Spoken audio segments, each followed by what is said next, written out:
Today, the global internet population, we're told, is somewhere in the order of 5.3 to 5.5 billion people.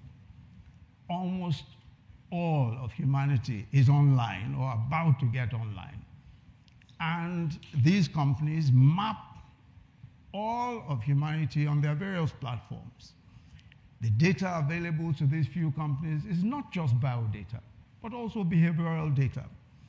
And this is tracked by our clicks, our likes, our watch time, our location, our IP tracking, what you like, what you don't like, your preferences are tracked by your interests, what you click on, and the purchases that you make.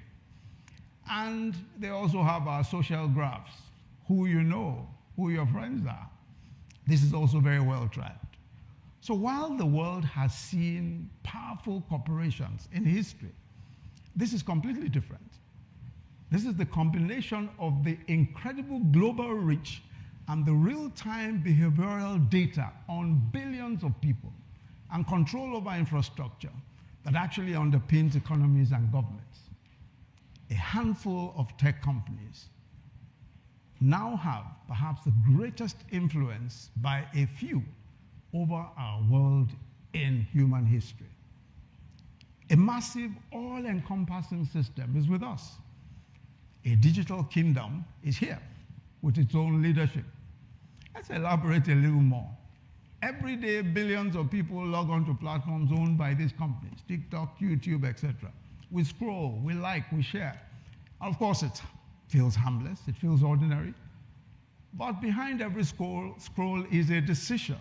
And the decision is not ours, it's not yours or mine, but it's a decision of an algorithm. And these algorithms are not designed to show us the truth. They are designed to capture our attention and to keep us engaged. So, to make you stay and curate your reality, a personalized reality. And they show us most of what we agree with and what excites us, or sometimes what provokes us, until slowly and subtly, you are no longer seeing the world necessarily as it is. You are seeing a version of the world designed specially for you. But it goes deeper still. They set and reinforce our thought processes. In the digital world, as you know, repetition becomes truth. The more you see something, the more familiar it feels. And the more familiar it feels, the more likely you are to believe that it is true. Not because it's necessarily true, but because it is repeated often enough. Over time, opinions begin to feel like facts. And this is the most profound, in my view, mass brainwashing with the full consent of the brainwashed in human history. All of us fully consent to this arrangement. So the battlefield of this age is no longer only physical or political. It's not merely about land or power or resources. The battlefield is the human heart and the human mind. And Scripture warns us in these times, in Proverbs 4 verse 23, the Scripture warns us, it says, above all things, above all else, guard your heart, for everything you do flows from it. The Bible doesn't say guard your wealth, above all things. It doesn't say guard your influence or your success. It says guard your heart, because from it flows everything. Your choices, the direction of your life, indeed destiny.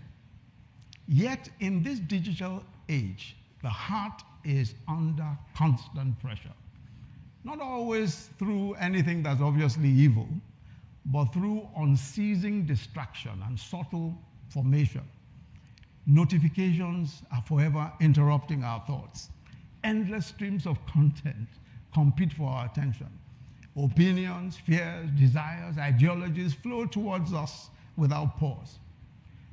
In the past, some things required deliberate choice. They now enter our lives uninvited and often unexamined. And so the question of this age is no longer simply, what do you choose to believe? That's no longer the question. The deeper question now is, what is shaping you without your awareness? How is your belief being shaped in subtle ways without your knowing it? Jesus warned. He says, take heed what you hear. Mark 4:24. Jesus said, take heed what you hear. What you hear determines how much or how well you know. In other words, you must hear with discernment and wisdom.